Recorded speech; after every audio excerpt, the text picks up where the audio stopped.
அனைவருக்கும் வணக்கம். நம்ம வாழ்க்கையில் ஒரு இலக்கை அடைவதுக்காண்டி ரொம்ப கடினமாக உழைச்சிருப்போம். நம்மளோட முயற்சிகள் அனைத்தையும் செலுத்தியிருப்போம். வெற்றி கிட்டத்தட்ட நம்ம கையில் கிடைக்கும் தருவாயில் அது நழுவி போனால் எப்படி இருக்கும்? அப்படி ஒரு கதை தான் the old man and the sea. Ernest Hemingway இந்த நாவலை எழுதியிருக்காரு.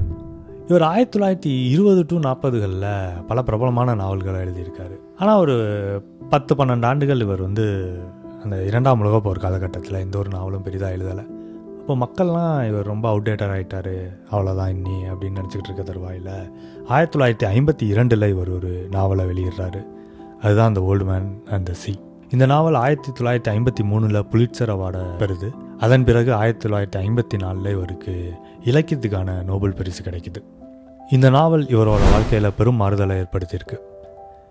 இந்த நாவலோட கதை என்னென்னா, சாண்டியோகான்னு ஒரு கியூபா மீனவர். இவர் ஒரு 84 நாட்களாக கடலுக்கு மீன் பிடிக்க போகிறாரு. 84 நாட்களுமே எந்த ஒரு மீனுமே இவருக்கு கிடைக்கல.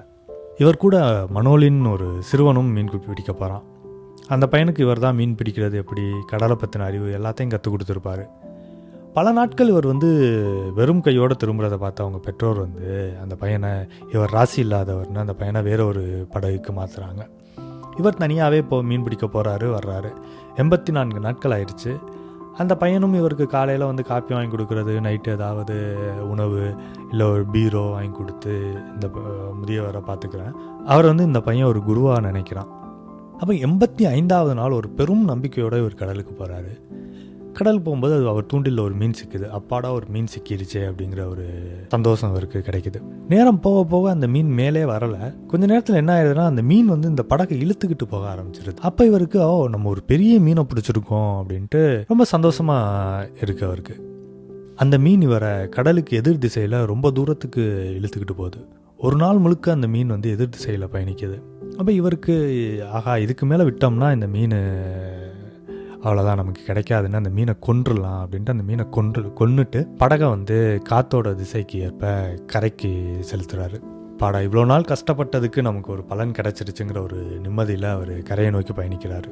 திடீர்னு அந்த மீனோட ரத்த வாடைக்கு அங்கிட்டிருந்து சுறாக்கள் வருது. இவரும் அந்த சுறாக்களை துடுப்பால் விரட்டுறாரு, அடிக்கிறாரு. ஆனாலும் சுறாக்கள் அதிகமாக கொஞ்சம் கொஞ்சமாக அந்த மீனை திங்க ஆரம்பிக்குது. இவரும் தன்னோட முழு பலத்தையும் முயற்சித்து பார்க்குறாரு. ஆனால் அவரால் முடியலை. கப்பலும் கரைக்கு வந்துடுது. கரைக்கு வரும்போது அந்த மீனோட வெறும் எலும்பு மட்டும்தான் இருக்குது. அவ்வளோ பெரிய மீனோட சதைப்பகுதி எல்லாத்தையும் அந்த சுறாக்கள் தின்னுட்டு வெறும் எலும்பு தான் இருக்குது. இவர் கொஞ்சம் சோர்வாக படகை நங்கூரம் விட்டுட்டு தன்னோட வீட்டுக்கு போய் படுத்துடுறாரு.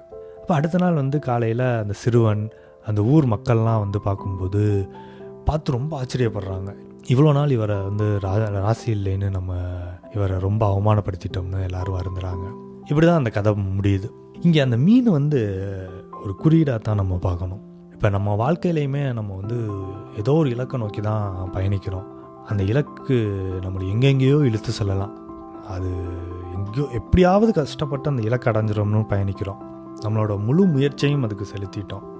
ஆனால் நமக்கு அது கிடைக்கல. அப்படிங்கும்போது நமக்கு எப்படின்னா தோணும், ஓகே, நான் எவ்வளவோ கஷ்டப்பட்டு என்னோடய முழு முயற்சியும் நான் கொடுத்துட்டேன், இன்னைக்கு கிடைக்கல, சரி அடுத்த தடவை பார்த்துக்குவோம் அப்படிங்கிற ஒரு மன அமைதி கிடைக்கும். அந்த அமைதி தான் ரொம்ப முக்கியமானது. எந்த ஒரு வெற்றி அடைகிறதுக்கும் நம்ம முழு முயற்சியை செலுத்திட்டோம்னா நமக்கு கிடைக்கிற தோல்வி கூட நமக்கு பெருசாக தெரியாது. ஏன்னா நம்மளோட முழு முயற்சியுமே அதில் செலுத்திட்டோங்கிற அந்த நிறைவே நம்ம வாழ்க்கையை அடுத்த கட்டத்துக்கு நடத்திக்கிட்டே போவோம். எர்னஸ்ட் ஹெமிங்வேயும் ஒரு வரி சொல்லியிருப்பார், a man can be destroyed but not defeated அப்படின்னு. இந்த நாவலை மையமாக வச்சு ஒரு திரைப்படம் கூட வெளிவந்திருக்கு.